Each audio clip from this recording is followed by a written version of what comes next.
হোৱা নাই, নিকা নিযুক্তি হৈছে। আমাৰ দৰে ৰাজ্য এখনত, যিখন ৰাজ্যত প্ৰতিটো চৰকাৰী চাকৰিৰ এটা দাম ঠিক হৈছিল, চৰকাৰী চাকৰি নহয়, অংগনবাদী কৰ্মীৰ পৰা আশা কৰ্মীৰ চাকৰিৰো অসমত দাম আছিলে। হোটেলত গ'লে যেনেকে চাহৰ দাম লিখা থাকে, চিংৰাৰ দাম লিখা থাকে, জিলাপিৰ দাম লিখা থাকে, চাওমিনৰ দাম লিখা থাকে, মমোৰ দাম লিখা থাকে, অসমত এচিএছ অফিচাৰৰ দাম আছিলে, এপিএছৰ দাম আছিলে, শিক্ষকৰ দাম আছিলে, চতুৰ্থ শ্ৰেণীৰ চাকৰিৰ দাম আছিলে, আনকি অংগনবাদী কৰ্মীগৰাকীৰ চাকৰিৰো এটা দাম আছিলে। আজি কোনেও এটকাও লোৱাৰ সাহসো কৰিব নোৱাৰে। আমি অসমখনক পংকিলতা আৰু দুৰ্নীতিৰ পৰা এক নিকা নিযুক্তিলৈ আমি লৈ আহিবলৈ সক্ষম হলো। আৰু ই বহু দিনলৈ অসমৰ ইতিহাসৰ বাবে এই অভিজ্ঞতা এক বিৰল আৰু অবিস্মৰণীয় অভিজ্ঞতা হিচাপে থাকি যাব। যিখন অসমত কংগ্ৰেছৰ দিনত নিযুক্তি হোৱা লোকসেৱা আয়োগৰ অধ্যক্ষ জেললৈ যাবলগীয়া হয়, সেইখন অসমত 1,65,000 চাকৰিত এটকাৰো লেনদেন নহয়, সি আমাৰ ৰাজ্যৰ প্ৰশাসনীয় ইতিহাসৰ বাবে এক অবিস্মৰণীয় আৰু ঐতিহাসিক উদাহৰণ হৈ থাকি যাব। 2011 চনত ৰাজ্যৰ শিক্ষামন্ত্ৰী হিচাপে শিক্ষক নিযুক্তিৰ প্ৰক্ৰিয়াটোক নিকা কৰাৰ বাবে মই প্ৰচেষ্টা চলাইছিলো। ভগৱানৰ আশীৰ্বাদত, অসমৰ ৰাইজৰ আশীৰ্বাদত মুখ্যমন্ত্ৰীৰ দায়িত্ব লোৱাৰ পিছত আজি অসমৰ প্ৰতিটো বিভাগতে আমি নিকা নিযুক্তি আৰু প্ৰতি বছৰে নিযুক্তিত এক নতুন ইতিহাস আমি ৰচিবলৈ সক্ষম হলো। সন্মুখৰ দিনবোৰত আমি এই যাত্ৰা অব্যাহত ৰাখিব লাগিব। অলপ আগতে শিক্ষামন্ত্ৰী ডাঙৰীয়াই কৈছে, আমি অসমত 95,000 নতুন শিক্ষক নিযুক্তি দিলো। আজিলৈকে অসমীয়া মাধ্যমৰ বিদ্যালয়ৰ কাৰণে আৰু ৰাজহুৱা শিক্ষা ব্যৱস্থাৰ কাৰণে 95,000 শিক্ষক 5 বছৰত নিযুক্তি দিয়া কোনেও কল্পনাও কৰিব পৰা নাছিল। আজি আমি ৰাজ্যৰ শিক্ষা ব্যৱস্থাক শক্তিশালী কৰিছো। শিক্ষা এপৰ দৰে টেকনলজিৰ জৰিয়তে ইয়াক আমি স্বচ্ছ কৰিছো আৰু অভিভাৱক, শিক্ষক, ছাত্ৰ ছাত্ৰী সকলোৰে মাজত এটা আমি সুসমন্বয়ৰ প্ৰচেষ্টা আমি হাতত লৈছো। তাৰ ফলাফল আজি আমি দেখিবলৈ পাইছো। অসমত ড্ৰপ আউটৰ সংখ্যা কমিছে, ৰাজহুৱা শিক্ষা ব্যৱস্থাৰ প্ৰতি মানুহৰ আস্থা বাঢ়িছে আৰু অসমখন আজি নিশ্চিতভাৱে এক বিকাশৰ নতুন দিগন্তলৈ গতি কৰিছে। 95,000 শিক্ষক নিযুক্তি দিয়াৰ পিছত সাধাৰণতে আৰু কোনো মুখ্যমন্ত্ৰীয়ে আৰু ভৱিষ্যতে শিক্ষকৰ নিযুক্তি হ'ব বুলি কোৱাৰ সাহসো কৰিব নোৱাৰে। কিন্তু আজি মই পুনৰ অসমবাসী ৰাইজক প্ৰতিশ্ৰুতি দিছো, যে অহা 5 বছৰতো আমি মিনিমাম আৰু 65,000 শিক্ষক শিক্ষয়িত্ৰীক আমি নিযুক্তি দিম। আৰু আপোনালোকে জানে মই প্ৰতিশ্ৰুতি কমকৈ দিওঁ আৰু কাম বেছিকৈ কৰিবৰ বাবে চেষ্টা কৰোঁ।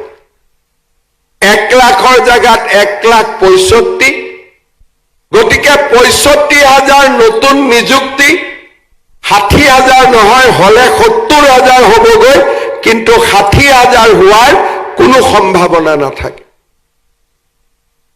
এই যুৱক যুৱতীসকল আজি আৰু অহাকালি চৰকাৰৰ লগে লগে অসমত ঔদ্যোগিকৰণৰ এক নতুন পৰিৱেশ সৃষ্টি হৈছে। যুৱক যুৱতীসকলৰ মাজলৈ আস্থা আৰু বিশ্বাস উভতি আহিছে। শিক্ষা ব্যৱস্থাক উদ্যমিতা আৰু স্কিলৰ সৈতে জড়িত কৰি প্ৰতিজন যুৱক যুৱতীক কৰ্মক্ষম কৰি গঢ়ি তোলাৰ নতুন প্ৰয়াস আৰু প্ৰচেষ্টা আমাৰ ৰাজ্যত আৰম্ভ হৈছে। আৰু ৰাজহুৱা শিক্ষা ব্যৱস্থাৰ প্ৰতি মানুহৰ আস্থা উভতি অহাৰ লগে লগে অসমখনৰ পৰা আন্দোলনৰ পৰিৱেশ নোহোৱা হৈছে। প্ৰতিজন ল'ৰা ছোৱালীয়ে এডিআৰই, পুলিচ, টেট, অধ্যাপক অধ্যাপিকা, ইঞ্জিনিয়াৰ, অভিযন্তা, ডক্তৰ আৰু নিজকে ব্যৱসায়ী হিচাপে প্ৰতিষ্ঠা কৰাৰ এক নতুন প্ৰতিযোগিতা আমাৰ ৰাজ্যখনত আৰম্ভ হৈছে। অসমে 1950 চনত ভূমিকম্প দেখিছিলে। তাৰ পিছত ভাৰত পাকিস্তানৰ যুদ্ধ, চীনৰ আক্ৰমণ, বিদেশী নাগৰিক বহিষ্কাৰৰ আন্দোলন, আলফা NDFBৰ মিলিটেন্সি আৰু কোভিডলৈ অসমৰ আকাশৰ পৰা অন্ধকাৰৰ কলীয়া ডাৱৰবোৰ কেতিয়াও আঁতৰি যোৱা নাছিলে।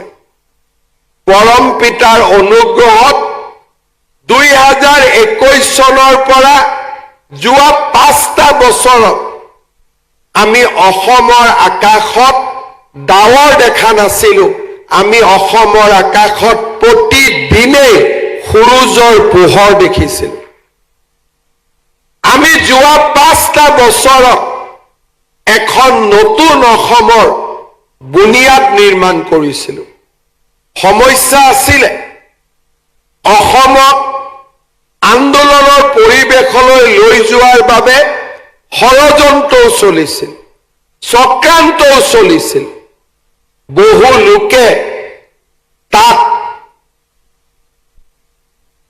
একেলগে আগুৱাই যাবলৈ কেতিয়াবা কেতিয়াবা আৱেগিকভাৱে বাধ্যও হৈছিলে। কিন্তু আমি অটল আৰু অবিচল হৈ থিয় হৈ আছিলো যে আমাৰ লক্ষ্য অসমক ভাৰতৰ ভিতৰতে সৰ্বশ্ৰেষ্ঠ ৰাজ্যলৈ ৰূপান্তৰ কৰা। আন্দোলনে আমাক এই পৰিচয় নিদিয়ে, এই পৰিচয় দিব বিকাশে, এই পৰিচয় দিব শিক্ষাৰ সংস্কাৰে, এই পৰিৱেশ দিব স্বাস্থ্যৰ এক নতুন ইনফ্ৰাষ্ট্ৰাকচাৰে, আমাক এই পৰিচয় দিব যাতায়াত, শক্তি আৰু আমাৰ টেকনলজিৰ জৰিয়তে নতুন অসমখনে, যিখন অসমত মানুহে 12 ঘণ্টা পাৱাৰ পাইছিলে, যিখন অসমত বাঁহেৰে ইলেক্ট্ৰিচিটিৰ তাৰ লৈ যোৱা হৈছিল, সেইখন অসমত আজি 24 ঘণ্টা বুলি মই গৌৰৱ নকৰো, মানুহক আমি 23 ঘণ্টা বিদ্যুতৰ যোগান দিব পাৰো। এইখন অসমত এফালৰ পৰা আধুনিক ইনফ্ৰাষ্ট্ৰাকচাৰ বগীবিলৰ দলঙৰ পৰা ধুবুৰী ফুলবাৰীলৈকে কুমাৰ ভাস্কৰ বৰ্মা সেতুৰ পৰা মহাৰাজ পিঠুলৈকে আজি মাজুলীৰ দৰে অঞ্চলত দলঙেৰে সংযোগ কৰা ধেমাজিৰ দৰে অঞ্চলত মেডিকেল কলেজ স্থাপন কৰা আৰু সমগ্ৰ অসমখনক বানপানীৰ প্ৰকোপৰ পৰা ৰক্ষা কৰিবলৈ প্ৰথমবাৰৰ বাবে প্ৰচেষ্টা চলোৱা আজি আমি এখন নতুন অসম নিৰ্মাণ কৰাৰ পৃষ্ঠভূমি তৈয়াৰ কৰিছোঁ কিন্তু নতুন অসম কোনো মুখ্যমন্ত্ৰীয়ে নিৰ্মাণ কৰিব নোৱাৰে নতুন অসম আমাৰ যুৱ প্ৰজন্মই নিৰ্মাণ কৰিব পাৰে আমি মাত্ৰ পৃষ্ঠভূমি তৈয়াৰ কৰিব পাৰোঁ নতুন অসমৰ নিৰ্মাণ বিদ্যালয়ৰ শ্ৰেণীকোঠাত মহাবিদ্যালয়ৰ শ্ৰেণীকোঠাত আৰু তাৰ দায়িত্ব আমাৰ শিক্ষক সমাজ অধ্যাপক সমাজে নিৰ্বাহন কৰিব লাগিব আজি অসমৰ ৰাইজ উভতি যোৱাৰ বাবে আৰু প্ৰস্তুত নহয় এতিয়া অসমৰ ৰাইজ আগুৱাই যাব খুজিছে এতিয়া অসমৰ ৰাইজে নতুন অসমৰ প্ৰতিচ্ছবি বাস্তৱত ৰূপায়িত কৰিব বিচাৰিছে মই বিশ্বাস কৰোঁ শক্তি খণ্ডতে হওক শিক্ষা খণ্ডতে হওক আমি য'তেই নিযুক্তি পাইছোঁ আমি আমাৰ ৰাজ্যখনক আগুৱাই লৈ যোৱাৰ বাবে সকলোৱে সামূহিক প্ৰয়াস কৰাৰ আজি সময় আহি পৰিছে আৰু মই নিশ্চিত যে আমি সকলোৱে আমাক ভগৱানে যিমান শক্তি দিছে সেই শক্তিৰে আমি আমাৰ জননী জন্মভূমিক সেৱা কৰাৰ বাবে আমি প্ৰচেষ্টা চলাম আজি ৰাজ্যৰ 1,65,000 পৰিয়ালৰ মাজত আশাৰ বন্তি গছি জ্বলি উঠিছে কিন্তু আমি এই আশাৰ বন্তি গছি অসমৰ প্ৰতিটো পৰিয়াললৈ লৈ যাব বিচাৰোঁ আৰু তাৰ বাবে আমি সামূহিকভাৱে একেলগে আমি প্ৰচেষ্টা কৰিব লাগিব আৰু আমি একেলগে নতুন অসমৰ বুনিয়াদ নিৰ্মাণ কৰিব লাগিব এখন এনে অসম যিখন অসম অটল হৈ থাকিব অবিচল হৈ থাকিব নিজৰ কৰ্তব্য পথত আৰু আমি অনিৰুদ্ধ গতিৰে আগুৱাই যাব লাগিব মই বিশ্বাস কৰোঁ আজি আমি অটল অবিচল আৰু অগ্ৰগামী অসমৰ বাবে নিজক সাজু কৰিছোঁ প্ৰস্তুত কৰিছোঁ আৰু আমি আমাৰ কৰ্তব্য পথত আগুৱাই যাবলৈ সাজু হৈছোঁ 1,65,000 নিযুক্তি আমাৰ অসম চৰকাৰৰ প্ৰতিটো বিভাগৰ মন্ত্ৰী আৰু বিষয়াসকলৰ বৰঙণিৰে সমৃদ্ধ হৈছিল আজিৰ এই সুন্দৰ দিনটোত মই অসম চৰকাৰৰ প্ৰতিগৰাকী মন্ত্ৰী আৰু আমাৰ বিষয়াসকলক ধন্যবাদ জনাম যে সমস্ত নিযুক্তিৰ প্ৰক্ৰিয়াটোক আমি পংকিলতাৰ পৰা স্বচ্ছতালৈ লৈ আহিলোঁ যুৱ সমাজৰ মাজত সৃষ্টি হোৱা হতাশাক আজি আমি আশা আৰু আকাংক্ষালৈ ৰূপান্তৰ কৰিলোঁ আমি এখন নতুন অসমৰ বুনিয়াদ আমি নিৰ্মাণ কৰিলোঁ যোৱাকালি মই যোৰহাটত আছিলোঁ মোৰ 2 বছৰ আগৰ কথাবিলাকলৈকে মনত পৰিছিল 2 বছৰ আগতে যোৰহাটৰ সাংবাদিকসকল যোৰহাট আৰু তিয়কৰ ৰাস্তালৈ যায় প্ৰতি সপ্তাহত কেইটা গাঁত আছে, ক'ত এক্সিডেণ্ট হৈছে, সদায় তেওঁলোকে লাইভ টেলিকাষ্ট কৰিছিল যে সেই হাইৱেটোত কিমানটা গাঁত হ'ল, কিমানখন গাড়ী এক্সিডেণ্ট হ'ল, কিমানখন এম্বুলেন্স ৰখিলে। সত্য আছিল, সত্য প্ৰকাশ কৰিছিল, কিন্তু মই পণ বান্ধিছিলো যে এই সাংবাদিকসকলকে মই বাধ্য কৰিম কিবা এটা নতুন দেখুৱাবৰ বাবে। আৰু সেই সাংবাদিকসকলে সিদিনাখন কি দেখুৱালে যে সেই একেটা হাইৱেতে কিমানখন ৰাফেল বিমান আহি অৱতৰণ কৰিলে, কিমানখন সুখয় বিমান আহি অৱতৰণ কৰিলে। মই কথাৰে তেওঁলোকক উত্তৰ দিয়া নাছিলো, মই সংকল্প লৈছিলো যে অসমৰ সাংবাদিকে হাইৱেত গাত আৰু দুৰ্ঘটনাৰ গন্তি নকৰে, অসমৰ সাংবাদিকে সেই একেটা হাইৱেতে কেনেকৈ প্ৰধানমন্ত্ৰীয়ে বিমানেৰে ৰাস্তাত অৱতৰণ কৰিলে তাৰ হিচাপ দিব লাগিব। মই নিবিচাৰাকৈ একে সাংবাদিকসকলে নতুন অসমৰ দৃশ্য দেখুৱাবলৈ বাধ্য হ'ল। কাৰণ আমি অটল আছিলো, আমি অবিচল আছিলো যে কৰ্তব্য পথত সন্মুখত যিয়েই নাথাকক কিয় সেই বাধাৰ প্ৰাচীৰ আমি আঁতৰ কৰিম আৰু আমি আমাৰ লক্ষ্য পথত উপনীত হ'ম।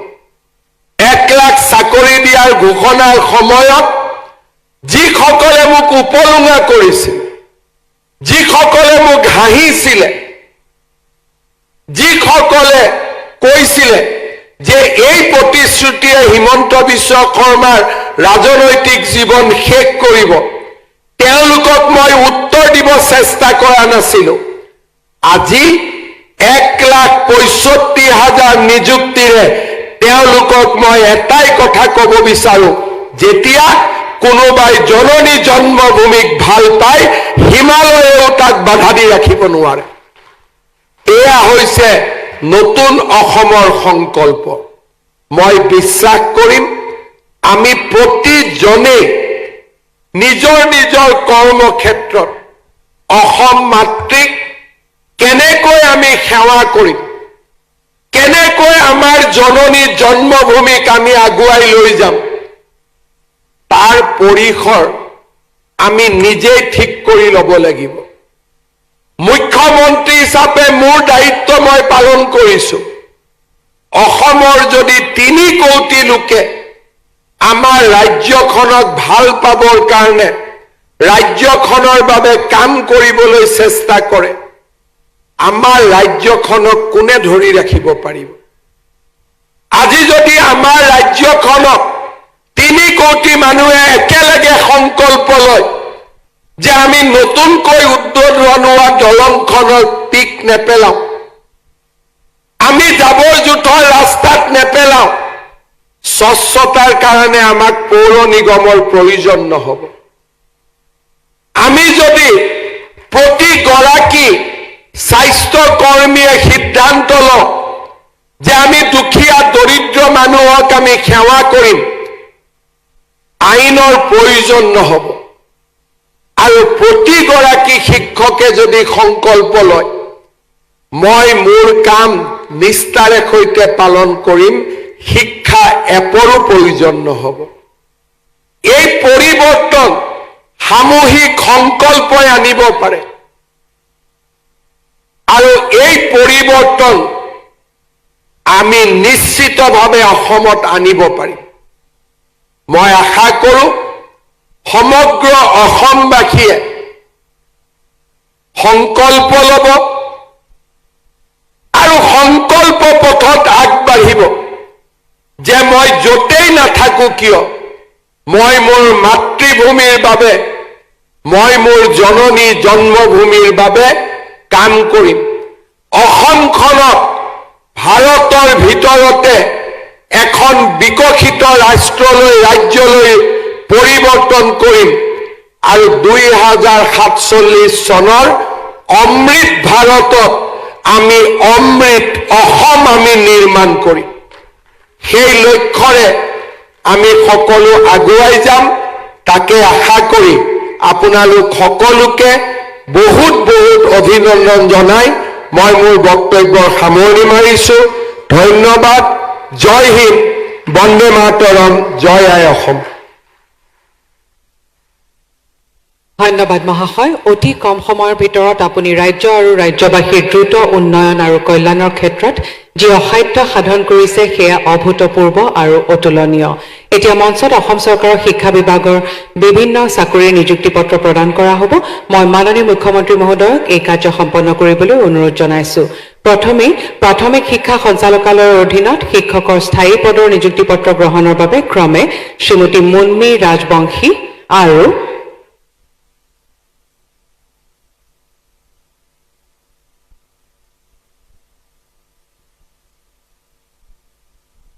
এয়া মঞ্চত শ্ৰীমতী মুন্মী ৰাজবংশী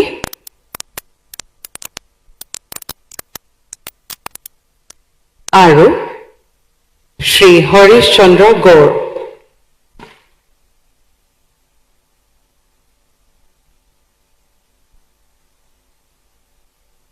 এইবাৰ SRD 2.0 অধীনত প্ৰাথমিক শিক্ষা সঞ্চালকালয়ত শিক্ষকৰ নিযুক্তি পত্ৰ গ্ৰহণৰ বাবে ক্ৰমে শ্ৰীমতী ডেইজী ৰাণী দাস আৰু শ্ৰী শৰৎ পেগুক আগবাঢ়ি আহিবলৈ অনুৰোধ জনাইছো এতিয়া প্ৰাথমিক শিক্ষা সঞ্চালকালয়ত প্ৰাদেশিকৃত 2017 টিউটৰ শ্ৰী দিতুল বৰদলৈক শিক্ষকৰ বাবে নিযুক্তি পত্ৰ গ্ৰহণৰ বাবে আগবাঢ়ি আহিবলৈ অনুৰোধ জনাইছো এতিয়া প্ৰাথমিক শিক্ষা সঞ্চালকালয়ৰ উচ্চ প্ৰাথমিক বিদ্যালয়ৰ শিক্ষক শ্ৰীমতী ববিতা দাসক প্ৰধান শিক্ষকৰ নিযুক্তি পত্ৰ গ্ৰহণৰ বাবে আগবাঢ়ি আহিবলৈ অনুৰোধ জনাইছো এতিয়া মাধ্যমিক শিক্ষা সঞ্চালকালয়ৰ অধীনত হাইস্কুলৰ প্ৰধান শিক্ষকৰ নিযুক্তি পত্ৰ গ্ৰহণৰ বাবে ক্ৰমে শ্ৰী ভুৱন চক্ৰধৰা আৰু শ্ৰীমতী জুৰি ৰাভাক আগবাঢ়ি আহিবলৈ অনুৰোধ জনাইছো এতিয়া SCERT অসমৰ অধীনত ডায়েটৰ প্ৰবক্তা পদৰ নিযুক্তি পত্ৰ গ্ৰহণৰ বাবে শ্ৰী জুৰি দত্তক আগবাঢ়ি আহিবলৈ অনুৰোধ জনাইছো এতিয়া কাৰিকৰী শিক্ষা সঞ্চালকালয়ৰ অধীনত অধ্যক্ষ পদৰ নিযুক্তি পত্ৰ গ্ৰহণ কৰিবলৈ মই ডক্টৰ অমৃতা গাংগুলীক আগবাঢ়ি আহিবলৈ অনুৰোধ জনাইছো এতিয়া উচ্চ শিক্ষা সঞ্চালকালয়ৰ অধীনত সহকাৰী অধ্যাপকৰ নিযুক্তি পত্ৰ গ্ৰহণৰ বাবে ডক্টৰ মিথুন পলক আগবাঢ়ি আহিবলৈ অনুৰোধ জনাইছো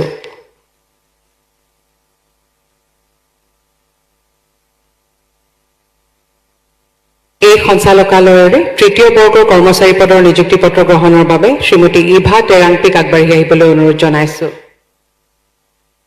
আৰু চতুৰ্থ বৰ্গৰ কৰ্মচাৰী পদৰ নিযুক্তি পত্ৰ গ্ৰহণৰ বাবে শ্ৰীযুত পৰমানন্দ লালুঙক আগবাঢ়ি আহিবলৈ অনুৰোধ জনাইছো এতিয়া APDCLৰ এছিষ্টেণ্ট একাউণ্টছ অফিচাৰৰ নিযুক্তি পত্ৰ গ্ৰহণ কৰিবলৈ মই শ্ৰীমতী পূৰ্ণিমা বুংৰুঙক আগবাঢ়ি আহিবলৈ অনুৰোধ জনাইছো ধন্যবাদ মহাশয় নিযুক্তি পত্ৰ প্ৰদান পৰ্বৰ ইমানতে অন্ত পৰিল সীমাহীন ব্যস্ততাৰ মাজতো যথেষ্ট সময়ৰ